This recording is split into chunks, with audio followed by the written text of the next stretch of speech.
How's it going, everybody? Welcome back to another video. Today we're going to be doing an anime review of Charlotte. I had this recommended to me not too long ago, and I thought, what a better way to start off my anime review series than talking about something I had recently watched. And overall, I would say that this anime is pretty good, and I would recommend it, but we're going to go into a deeper analysis with this anime. And just a fair warning, there will be some spoilers on in this video, and then towards the end, I will be giving even bigger spoilers. So for people who have watched the whole show, the end of this video is going to be for you, but the start of this video, you could probably be alright and not get any spoilers, but just know that halfway through the video, I'm probably going to start creeping into some spoilers and then get into major spoilers at the end, giving my critical analysis I think of with this anime. So just to shortly, kind of briefly explain what goes on here, there's an asteroid that comes around Earth named Charlotte, and it ends up giving these children superpowers up until the age of whenever they become an adult. Around 18 or 19 or so, they tend to start losing their powers and it's gone. So that's the preface of this. There's a wide variety of just different types of powers that these kids end up getting. And like I said, once they become old enough, they end up losing it. So that's sort of the preface of this, and not a lot of people in the world actually know that people have these powers. Kids who end up having powers are actually sort of targeted out. They're a rarity. They are not big in the population. This isn't like My Hero Academia. They're sort of just hidden in just the back of the classroom and whatnot. Like our main character here, Yu Arasaka. And then we have now Tomori, which is the I'd say two biggest characters we have in this. Spoilers later on, I'll talk about some other characters, but those are two characters. They are sort of love interests towards the end, but it doesn't end up actually getting to that. But we're going to go over the pros and cons of this anime and certain things that I think they could have changed. There are 13 episodes of this. 5 are actually represented in a manga, so there is 5 series or 5 volumes, I guess you could say, on the manga, and then 13 episodes, which I think is sort of the downfall of this anime in some regards. I do feel like there is a lot of things that are rushed, like the explainings of the anime, in depths of how they get their powers exactly, why an asteroid would do that. They try to explain in the anime, and I think in the manga as well, that the people, when they get these powers, it's an illness. They're essentially sick, and then they become unsick once they become an adult. It doesn't really make sense as to why that happens, and it's not always a finite, definite age. It sort of just happens slowly over time. You don't quite get to know why, or why certain people age out of it faster. It doesn't really go over that, which I think is one of the downfalls of this. I don't think they had enough episodes to explain everything. There's also some time skips.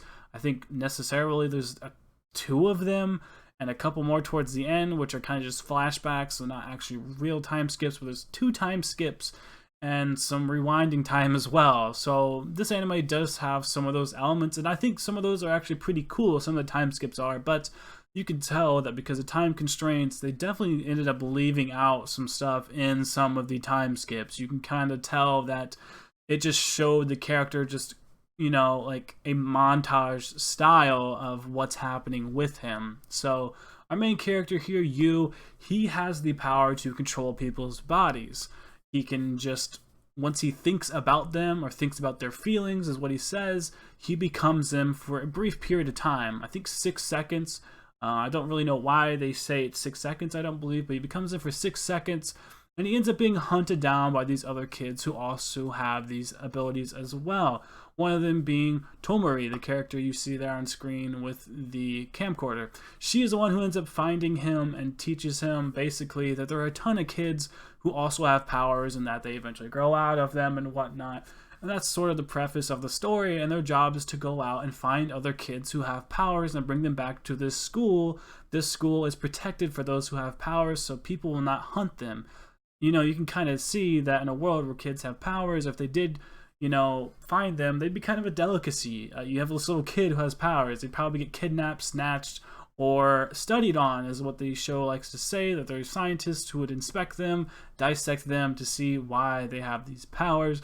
I guess maybe that's what I would end up doing in that situation. I really do want to know why they have the powers. They don't fully express or fully go into that completely, but they do a little bit. Like I said, it's probably one of the downfalls I would say that this anime has. Maybe it goes more in depth in the manga. I'm not too sure. I haven't read the manga, but the anime doesn't quite go into that. But they find these kids and they keep finding more and more. So we're going to go into more spoiler territory here, so we can explain some of the story. So Yu ends up finding out that he actually has a different power.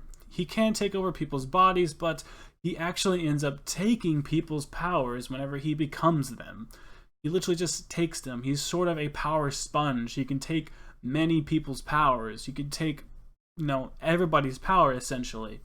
He then later learns that he has a brother as well, a brother who has the ability to actually skip time or rewind time and redo things again. However, when he rewinds time, he does retain his memory, but every time he goes back in time, he ends up losing a little bit of eyesight. So he ends up going back in time so many times, changing the outcomes of what's to be. He does it so many times that he ends up figuring out that he is going to become blind. And he does it to the point where he actually does become blind.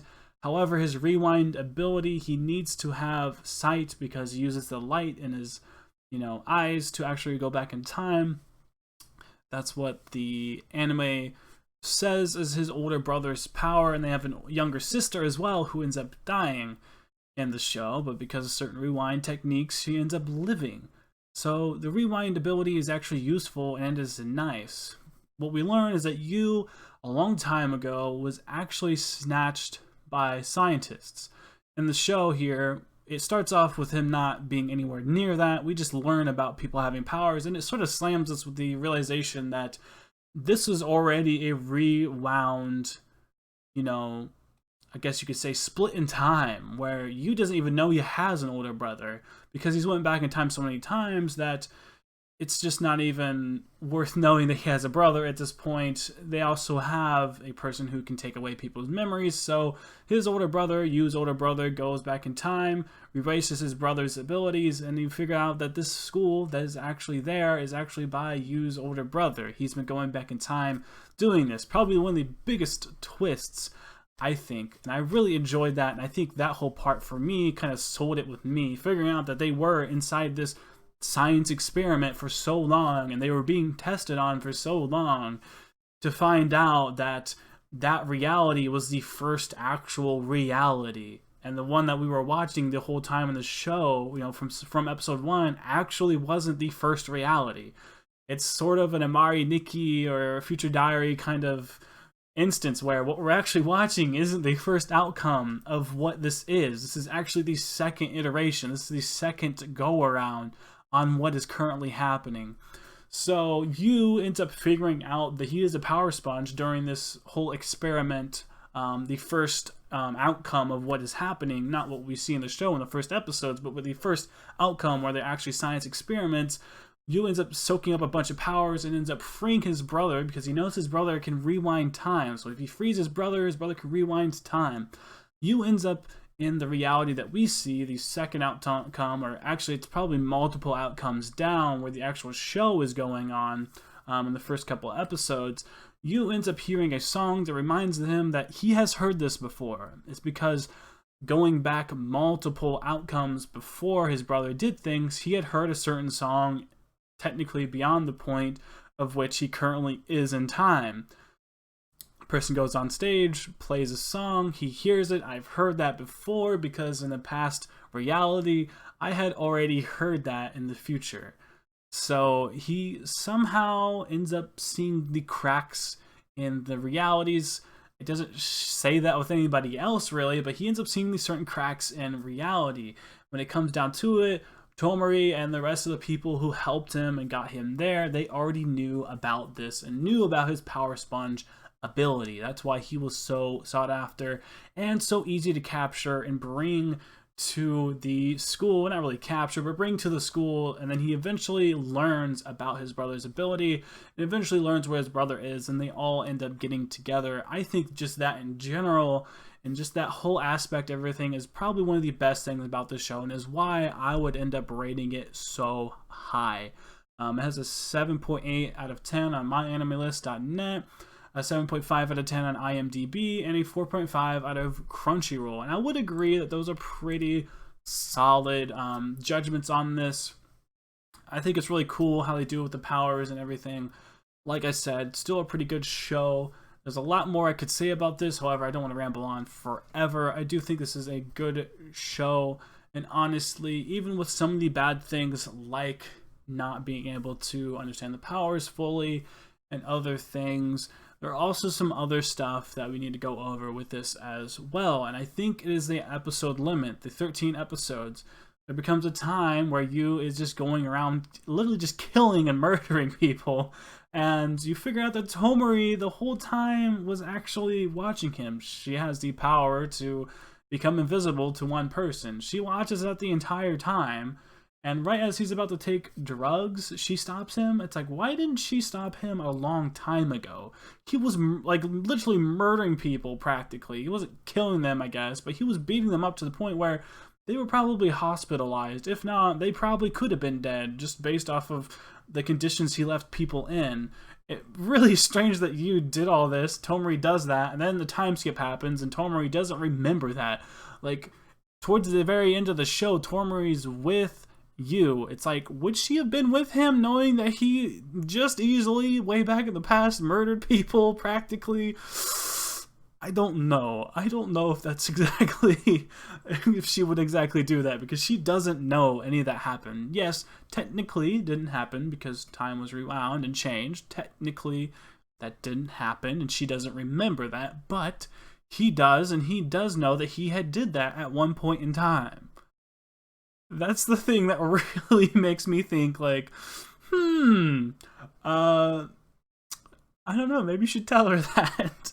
I don't think he 100% says that, but he does say that he's in a dark period and that she does bring him out. I don't think she fully understands how badly he was beating up people and on this dark period he had before he realized about his brother and his rewind ability.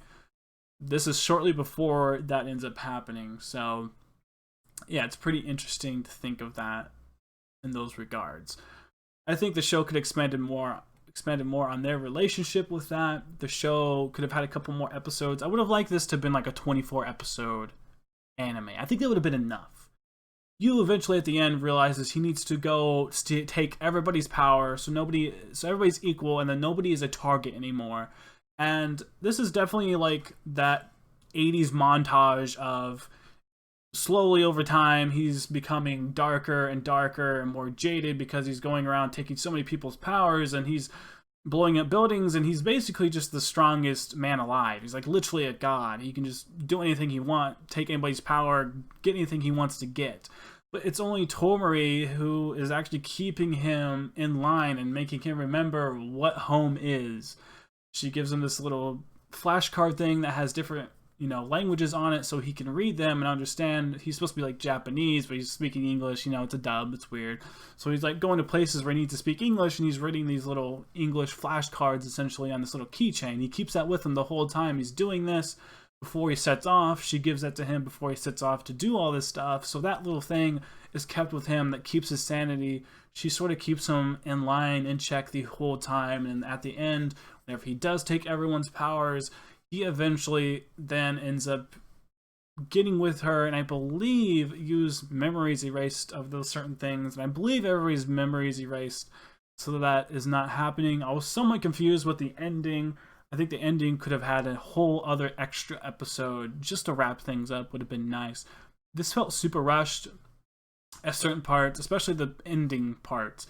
It's like a lot of build up, super big plan, more build up, because there's a part where Yu's brother says, hey, you could take my ability to rewind time, and that's why certain events like that unfold. However, Yu's eye gets cut, so he can't do that, but he eventually learns he can heal, so Yu could have went back in time and changed things again if he wanted to, but he didn't end up doing that.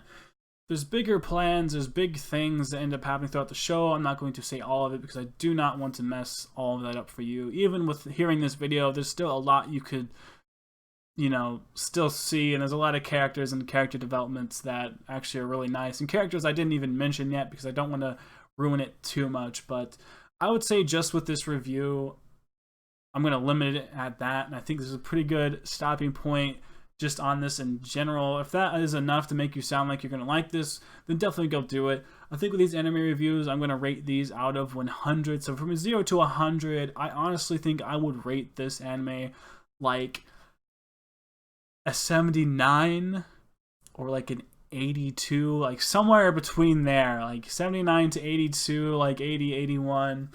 This is where I would rate this. Anything that's above a 90 is a show that I consider to be something that I could watch at any time and absolutely love an episode no matter what. Something that where I can look at the whole show and there's a couple episodes in there where I'm like, I didn't really like that episode. Those are animes I would consider to be like 80 below. That's where I would put those in. So there are definitely a couple episodes I don't like in this. It is rushed at some points. However, the love story is kind of as well. That could have been expanded upon. I would have liked that. There's a good chance that maybe this anime just didn't get enough funding. It didn't get enough episodes because of that reason. There really wasn't anything they could have done. Maybe they should have done more of that. However, with the manga being so short, I don't think the story is actually that long. And they maybe the manga author and the anime people just really did not feel like actually expanding that much on it. They wanted to leave it at that because this could have been a very, very long anime or very, very long manga if they actually wanted it to be. So I think they chose not to do that. I just think an extra maybe 10 episodes, maybe even just like 5 extra episodes to expand on certain parts would have been ideal. If all of that happens, where everything's expanded upon, another 5 episodes, better love story, clearing some more things up with his brother, clearing more things up with the powers, and the whole time skip towards the end, I think if they would have had another 5 episodes, 6 episodes, something like that, just to make that even bigger, I think the show would have been like an 87 or 90 for me if they would have done that. Personally, I think if they would have done that, added those many episodes extra and cleared those things up, I probably would have gave this show like a 90. It would have been way up there for me if they would have done that. I think I would have had to have watched it again a couple times to get a full, better rating. But as of now, that's my personal standing on Charlotte for now. Please let me know if you like this anime. Comment down below what you think about this. If I missed anything, let me know. Like, comment, subscribe for more content. I plan on doing more of these in the future. Links down below to my main gaming channel, my Twitch. We're almost at 1K on the gaming channel. But thank you all so much for watching. I'll see you in the next one.